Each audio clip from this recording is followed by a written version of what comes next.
જ્યારે નાના હતા ને અહીંયા પણ અમારી બેઠક હતી જોરદાર. એ મજા આવતી ને તળાવના કાંઠે બેઠ બેઠા એ નાસ્તા પાણી બહુ મોજ માણી હો અહીંયા. અચ્છા રીપર ભાલ વિસ્તાર તળાવમાં પાણી આવ્યું નથી, વરસાદ થયો નથી. વરસાદ થશે એટલે જોરદાર પાણી આવી જશે તળાવમાં.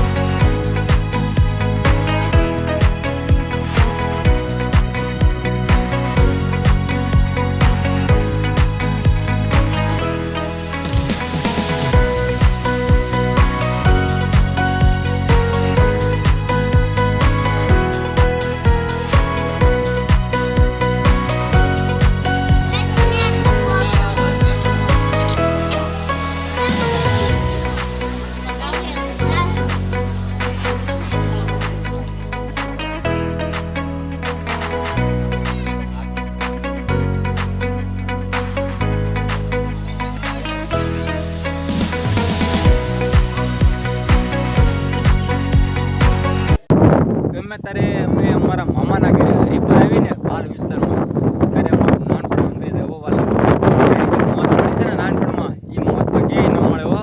એ બધા માચ્યા ભાઈ ભેગા થતા ને મામાના ભાઈઓ ભેગા થતા મોજ માણતા ને અહીંયા બે હોત તમે નાળે ત્યારે તો કોઈ છે નહીં, આપણે એકલા છીએ. જૂના દિવસો બહુ યાદ આવે, મજા હતી. લોકેશન જમાવટ ફોન આવશે, મોજે મોજ.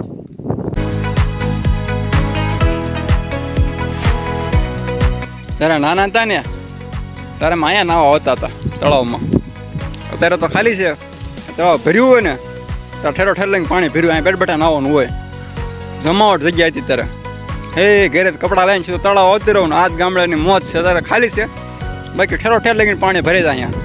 અને એક કૂવો છે, કૂવો પણ ભરેલો હોય છે. અત્યારે તો ખાલી થઈ ગયું તળાવ આખું. કૂવામાં પાણી છે અત્યારે તો. અહીંયા બેઠ બેઠા નાવાનું હોય, અહીંયા બેઠ બેઠા નાવાનું હોય.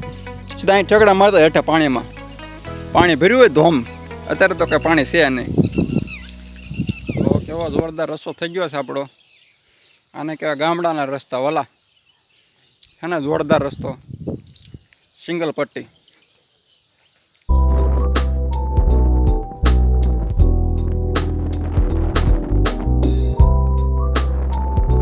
જોરદાર પાણી ભરી ગયું છે.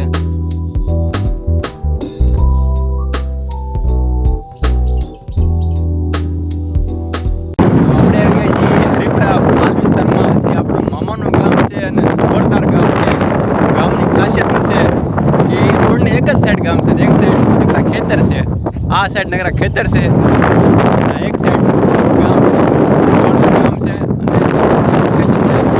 અને આજે આપણે બ્લોગ બનાવવા માટે સ્પેશિયલ આવ્યા છે અહીંયા. મોટ ગામ છે, રીપર ભાલ વિસ્તાર કે છે.